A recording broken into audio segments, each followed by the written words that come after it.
आज हम जिनकी वजह से आज इस मंच पर बैठे हैं, माइक पर बोल रहे हैं, जो कुछ भी है तो बाबा साहब की देन है कि हमारे यहाँ पर खड़े हैं। अगर ये बाबा साहब के चरणों में मैं नमन करता हूँ कि बाबा साहब किसी एक जाति और एक संप्रदाय के नेता नहीं थे और सर्व समाज को एक साथ लेकर चलने का काम करते थे कि कोई भी व्यक्ति हमारे घर जाता है तो पूछ के नहीं आता कि आप मिलेंगे कि नहीं। मेरे घर जाता तो मैं 7 साढ़े 7 बजे अपने घर पे कुर्सी स्वयं लगाता हूँ, आग खाने के समय आग जलाता हूँ, वहीं बैठा रहता हूँ। कोई भी व्यक्ति जाता है उस हर व्यक्ति की जो भी समस्या रहती है उसको सुनने का काम करता हूँ कि आप सबको कभी कोई भी विकास करने के लिए या कोई परेशानी होती है तो आप अपने बेटे को आगे याद करिएगा, कभी पीछे नहीं आपके आगे चलके खड़ा देगा आपका बेटा। बहुत बहुत धन्यवाद आदरणीय डॉक्टर JB सिंह जी। आज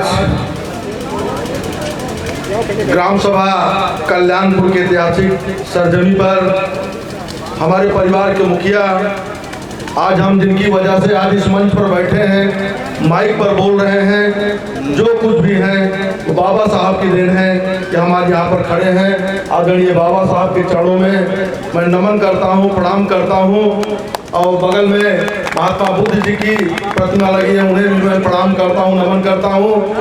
साथियों, इसमें कहीं से कोई दो राय नहीं है, कोई संशय नहीं है कि आज हम लोग जहाँ भी हैं ये सब बाबा साहब की देन है। आज इस ग्राम सभा में बाबा साहब की प्रतिमा के अनावरण कार्यक्रम में प्रतापगढ़ से चलकर आई समाज सेविका आदरणीय लीलावती जी, उनके बगल में बैठे इस समाज के बहुत ही शुभचिंतक, हमेशा लोगों की लड़ाई लड़ते हैं आप भाई वीरेंद्र कुमार उर्फ वीरू भाई, इस गांव के बहुत ही सम्मानित आदरणीय डॉक्टर वीरेंद्र सिंह जी, बगल में मंजा सिंह, इस गांव के सम्मानित प्रधान भाई गब्बर सिंह जी, बगल की गांव सभा के सम्मानित प्रधान भाई रंजन जी, सामने से चलकर आ रहे हैं अध्यापक आदरणीय बेलौरा महाराज, भिंगोस के सम्मानित प्रधान भाई राजेश सोनी जी, इस गांव सभा के सम्मानित भाई मुकेश सिंह जी, आदरणीय जितने भी हमारे यहाँ सम्मानित बैठे हैं, जितने मंजा सिंह है, नाम लेंगे तो काफी समय होगा। हम सामूहिक रूप से सभी जितने सम्मानित मंजा सिंह अतिथि बैठे हैं सबको सामूहिक रूप से प्रणाम करता हूँ। और मंच के सामने जो हमारे सम्मानित अतिथि बैठे हैं, हमारी पूज्य माताएं बैठी हैं, सम्मानित बुजुर्ग बैठे हैं, सबका हम पैर छू के प्रणाम करते हैं। और जितने भी हमारे बहन और भाई सामने बैठे हैं युवा साथी, सबको मैं मंच के माध्यम से अभिवादन करता हूँ। साथियों, आज का दिन बहुत ही शुभ दिन है और खास करके मैं अपने आप को बड़ा गौरवान्वित महसूस कर रहा हूँ कि बाबा साहब की मूर्ति के अनावरण कार्यक्रम में सम्मिलित होने का सौभाग्य प्राप्त हुआ। आज के लगभग 15-20 दिन पहले डॉक्टर साहब, इस कार्यक्रम के आयोजक जिनका नाम मैं भूल गया, क्षमा चाहता हूँ, भाई संतोष सरोज जी, जो कि बहुत ही एक्टिव हमेशा समाज के लिए काम करते हैं, सम्मानित VDC हैं, पूरी टीम के साथ घर पर गए और चर्चा किए कि हम लोग सोच रहे हैं कि अपने गांव में बाबा साहब की प्रतिमा लगाएं और क्षेत्र के सारे लोगों को बुलाएं और उनके बारे में हम लोग कुछ चर्चाएं करें। तो निश्चित रूप से हमने कहा कि आपकी पूरी टीम को हम बधाई देना चाहते हैं कि आपके दिमाग में और आपके अंदर कितनी अच्छी विचार आए कि हम लोग गांव में एक प्रतिमा का अनावरण कराएं।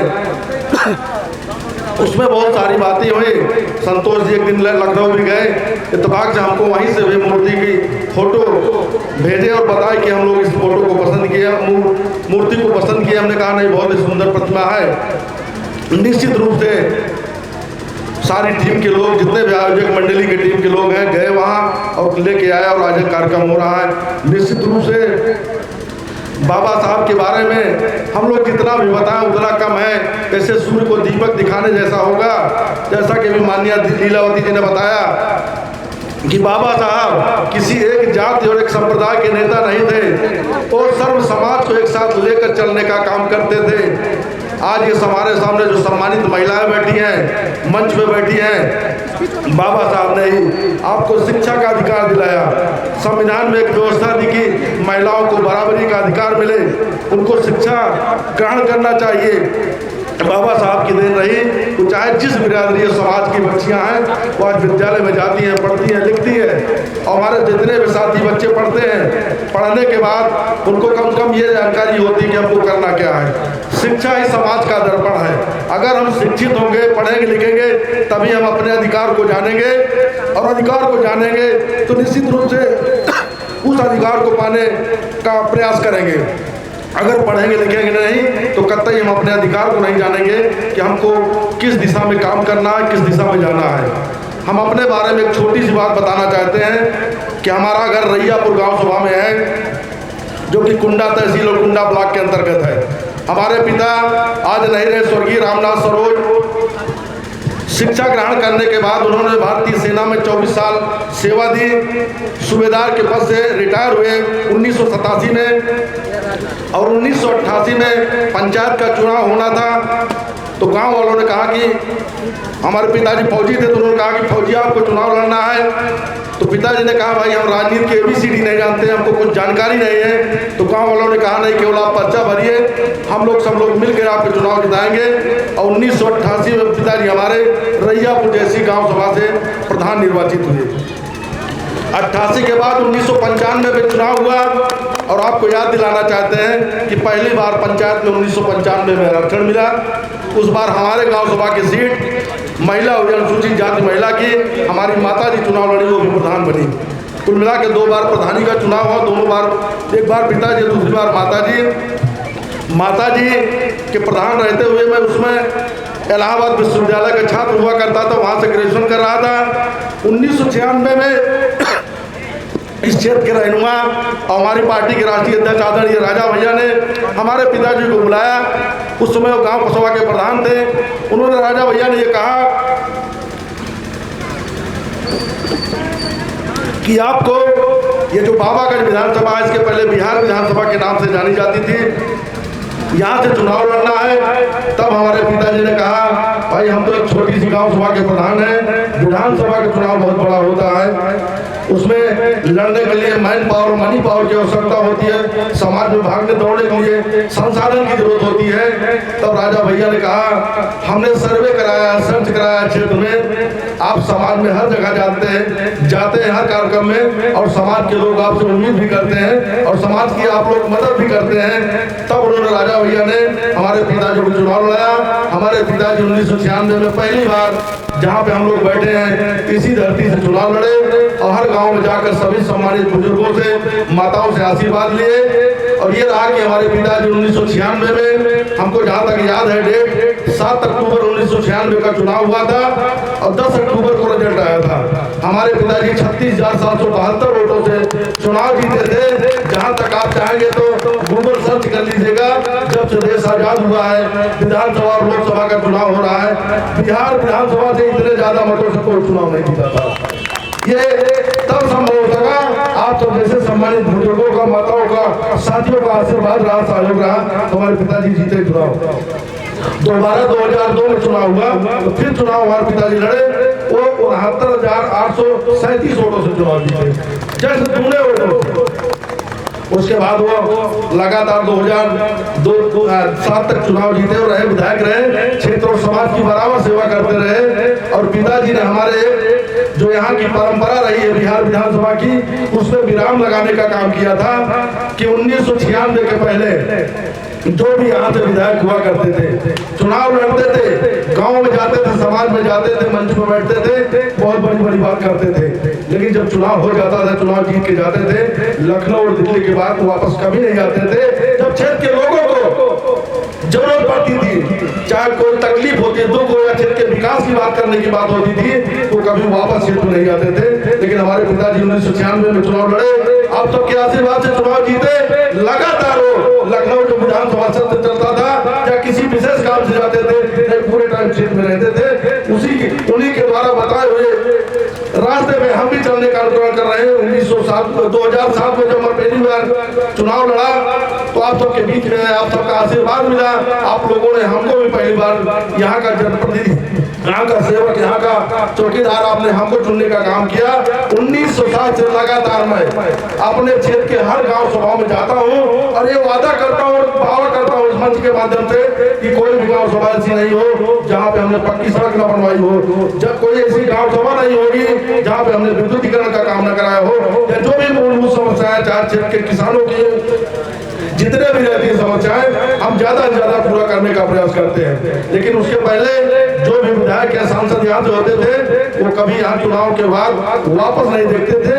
उस पर हम लोगों ने विराम लगाने का काम किया।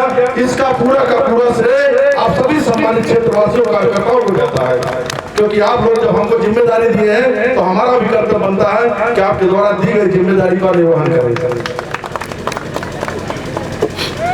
और साथियों, हम ये भी बताना चाहते हैं कि कोई भी व्यक्ति हमारे घर जाता है तो पूछ के नहीं आता कि आप मिलेंगे कि नहीं। मेरे घर जाता तो मैं 7 साढ़े 7 बजे अपने घर पे कुर्सी स्वयं लगाता हूँ, आग ठंडी के समय में आग जलाता हूँ, वहीं बैठा रहता हूँ। कोई भी व्यक्ति जाता है तो उस हर व्यक्ति की जो भी समस्या रहती है उसको सुनने का काम करता हूँ, असूल पे यथासंभव उसमें मदद करने का काम करता हूँ। इसमें जितने भी हमारे सम्मानित लोग बैठे हैं, इसमें ज्यादा से ज्यादा लोग हमारे घर गए, परिचित भी है। यहाँ जितने भी लोग बैठे हैं उसमें ज्यादा से ज्यादा 60-70% लोगों को मैं व्यक्तिगत नाम और गाँव से जानता हूँ कि हमारे गांव के हैं, क्षेत्र के हैं, हमारे समर्थक हैं, और हमेशा उनके द्वारा जो भी काम बताया जाता है उसको मैं पूरा करने का प्रयास करता हूं। तो साथियों, हम बताना चाहते हैं कि एक आज ऐसे महान पुरुष की मूर्ति का अनावरण है जिसके कार्यक्रम में हम लोग आज सम्मिलित हुए हैं। निश्चित रूप से बाबा साहब की देन है कि आज भारतीय संविधान पूरी तरह से पूरे देश में लागू हुआ। भारतीय संविधान के अनुसार कि पूरे देश को आगे बढ़ाया जा रहा है और आगे बढ़ाया जाता रहेगा।